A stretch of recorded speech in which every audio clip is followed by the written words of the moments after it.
Oh, you can carry a lot of speed. Gotta be easy on those throttle inputs. Welcome back, I'm Tedward, and thanks to Boston Motorsports in Brighton, Massachusetts, they're an Alfa Romeo dealer, and this is a 2020 brand new Alfa Romeo 4C Spider. And in fact, as far as I've been told, this is the last 4C Spider to roll off the assembly line. Now they're doing some tree work over there, I apologize, but I tried to find a place that had a little bit of a vineyard vibe, because here we have one of the last true Italian sports cars. And I say that because most sports cars today are really supercars. This is not a supercar. This is a sports car. We've got a carbon tub. It weighs 2,500 pounds. The last time I had a car that weighed 2,500 pounds was my 2000 Toyota Celica GTS. It only had 180 horsepower, but this has 237 horsepower and 258 pound-feet of torque from a funky 1750cc four-cylinder turbo. And my goodness, does this turbo make itself known. You'll hear that when you get out. Let's take a look under the hood. But when you open the door, they expose all of this incredible carbon fiber. The car is definitely driver-oriented in the most brutal sense. And under here, we've got a little bit of storage space, nothing crazy, but you'll notice we have a prop. I am holding this up because this is not attached to any struts. And under here, you can see our mid-engine layout. I will say, this little hatch is pretty heavy. This is not carbon fiber. And from the back, this might be the car's best angle. With the center exhaust, the Akrapovic exhaust, it looks incredible. It's a little chilly today, and for the sake of audio, we're gonna leave this little Targa guy on. But again, it's just wild to see all the carbon fiber on the car for something like this. And I'm also excited about these pretty beefy little 4-pot calipers up front. This should be fun to drive. To get into cars like this, you've gotta go butt first. And we have a little phone holder. Look at that. Old school startup, a key, an ignition, a brake pedal. This is pretty nice too, because we've got a nice leather strap on the door card. But one thing that does get a little annoying is just that there's nowhere to put your arms. Now, it's a sports car. I'm not trying to say this needs to be super comfortable like a luxury cruiser or anything, but my Porsche is the same way. There's nowhere to put my arms in my air-cooled 911 because I have the Renline door cards. So in this one, you know, you're gonna have your arms up. And you might say, that's not so cumbersome. I'm an ambulatory human being. I'm not in the ICU. I can lift my arms. But on long drives, you do start to find that this position gets old after a while. There's no manual option for this car. You can only get the 6-speed DCT, but we do have a nice old-fashioned handbrake, which is actually very thick, I'm surprised. But to put it in gear, we hit 1. And then if you wanted an auto or manual, use this little button down here. I like manual mode. This exhaust is pretty wild, and we're not even in the dynamic mode. It sounds fantastic. And the beauty of a car like this, because it's so light, because it's so raw, and because there's no power steering, you feel everything in the road. I think we've gotten in a bad habit of calling things sports cars that are not sports cars. I mean, I hear people refer to their M3s as sports cars. Your M3 is a luxury car that can perform track duty on occasion. It is not a sports car. This is a sports car.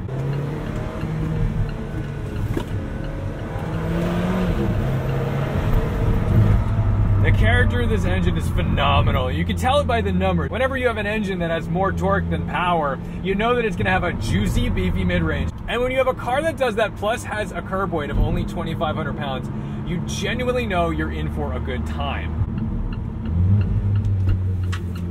Oh my goodness, that steering rack is pretty heavy at low speeds.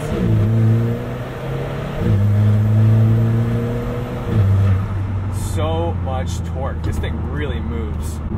I don't think I was expecting that. When you get in a Lotus Elise, for example, which I guess is likely the most comparable car, even though they don't really bring it to the States anymore, Lotus Elise, you've got to really rev it to the peak. You've got to be at that red line. It drives like an old Honda VTEC because you've got that VVTLI, or at least the older ones did. They don't feel this fast, even though they're 1,800 pounds. I mean, I know I'm talking about older cars here, but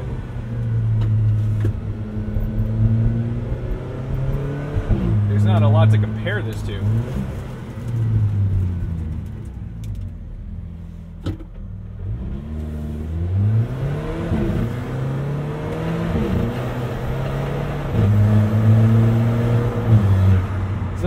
vacuum cleanery. I will say, you've got to appreciate turbo noises and induction sounds if you're going to buy this car. You're going to have to live with that. And it's not a bad thing. I do think it's charming and fun, but it's pretty apparent.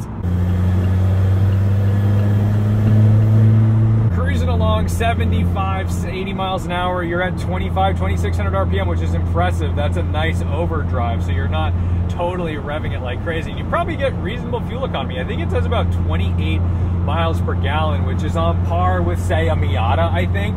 And that's not so bad, but granted, you're not spending Miata money, you're spending double a top-end Miata. This one's optioned out to $85,000. The nose of the car is pretty darty on the highway, but it's not undrivable, but you do need to be thinking about your inputs because every little bit matters. And the ride quality is reasonable, actually surprisingly so. There's a little more body roll in the car than I anticipated, but that's a good thing. Body roll means grip. Body roll's not a bad thing. It's nice to have a little bit of warning before things go south, so I like a little bit of body roll in a car. Not much in the way of tram lining, although this isn't exactly a bad road for it, but you can tell there's a bit of negative camber. I'd have to check the specs, but if I were a betting man, I'd say there's a little more negative camber up front than an ordinary road car, just by the way it behaves.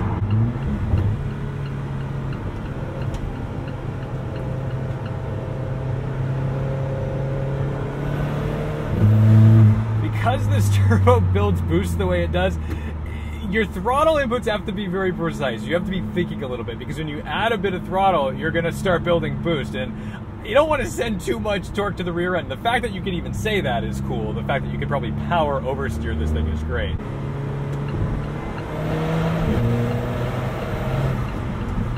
These brakes are incredible, but the pedal is in such an odd place. It's kind of high up, and it's linked directly to the floor like a race car, as it should be. It's just that my heel doesn't reach the floor when I'm hitting it. So I actually have to lift my foot up to get to that brake pedal. Turn-in's incredible. I mean, everything about the car, you definitely feel like it's the size it is. Don't feel skittish from this rear end. This is really confident for a mid-engine car.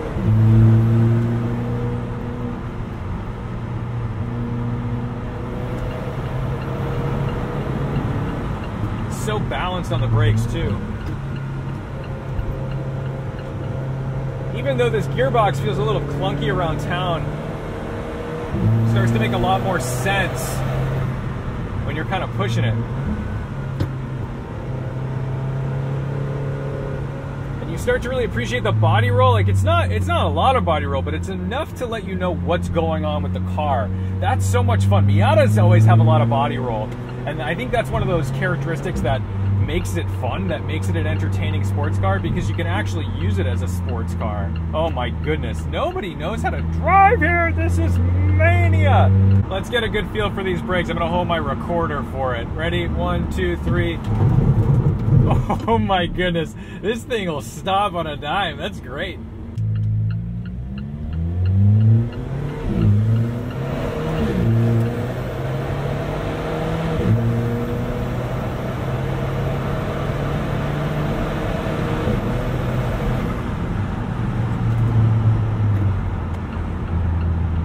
Pretty good job getting up the hill. Now, that's where you start to realize, like, it's not a straight line car. It has a lot of torque, but then, you know, I'm trying not to abuse this too much, but it does fall off a bit up top if I do say so. But that's okay. That's okay.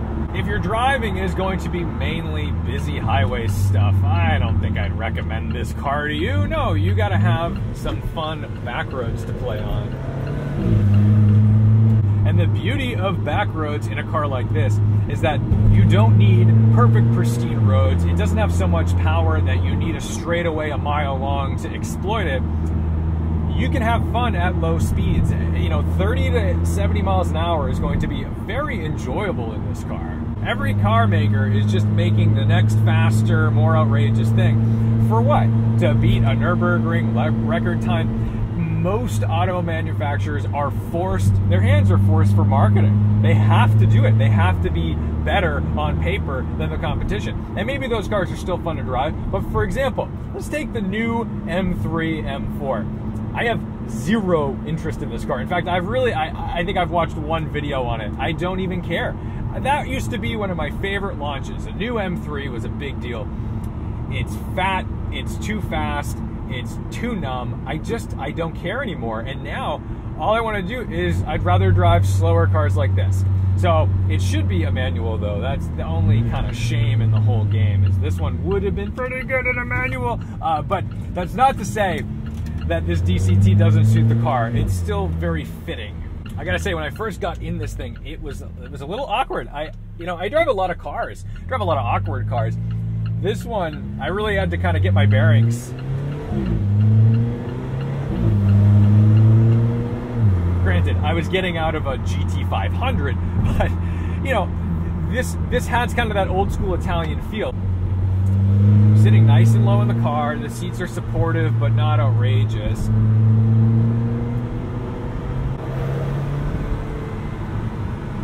Find the camber in the corner. Front end gets a little light on power, as you'd expect, but that's okay.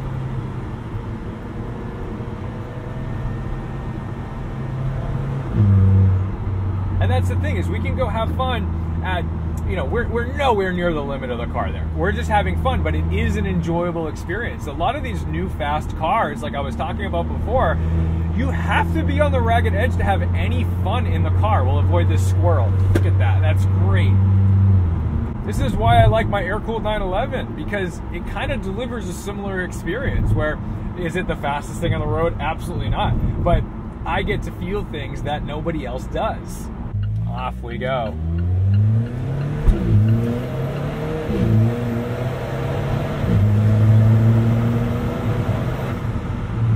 And while I'm not redlining the car, because it's fairly new, we don't want to be too abusive to it, but you don't need to. All the juice is in the middle. All that juice is between like 3,000 and 5,000 RPM. Let's go see where this shines on an on-ramp and avoid silly box trucks.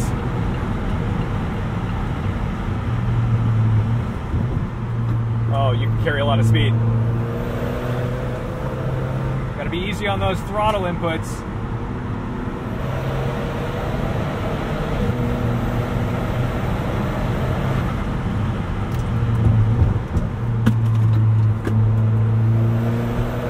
So this is on all seasons, or I should say 3-season tires.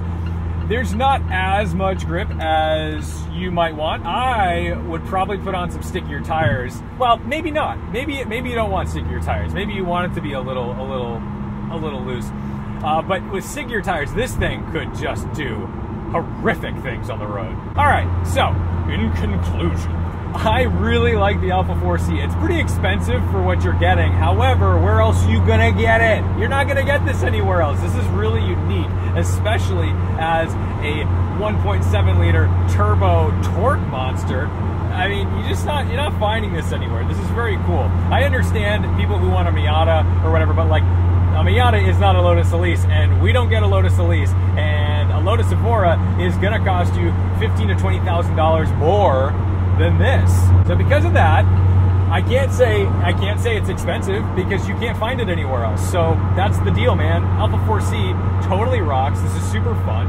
And my initial impression of the gearbox was like, this is a little clunky for a DCT. I got over it real quick once I started shifting my own gears, and once I started having fun in a corner, because it's not geared to be some luxurious, comfortable thing to commute in. It's geared to be a sports car. So here I am literally selling you the last Alfa Romeo 4C Spider ever built, and you're not going to be able to get more. So used market's probably going to be where it's at, unless you manage to scoop up a 2020. But this is just such a unique, cool experience. It's driving pleasure with a little bit of a modern kick, because you've got this DCT. So thank you so much to Boston Motorsports, the Alfa Romeo dealership in Brighton, Massachusetts. Don't you just love the intrusive noise, all the road noise? I don't think it's even worth saying. Do I have to talk about road noise in a carbon fiber tub sports car? And thank you so much for watching, liking, commenting, and subscribing. Don't forget to respect the drive. Of course, thank you to my Patreon supporters. No matter what you're donating, whether it's $1 a month, $10 a month, everything keeps this thing moving. The character of this 1.7 liter turbo is understandable by the numbers. Whenever you have a car that has more torque than horsepower, you kind of know what you're in for. And this does feel pretty quick. 237 horsepower, by the way, goes a long way in 2,500 pounds.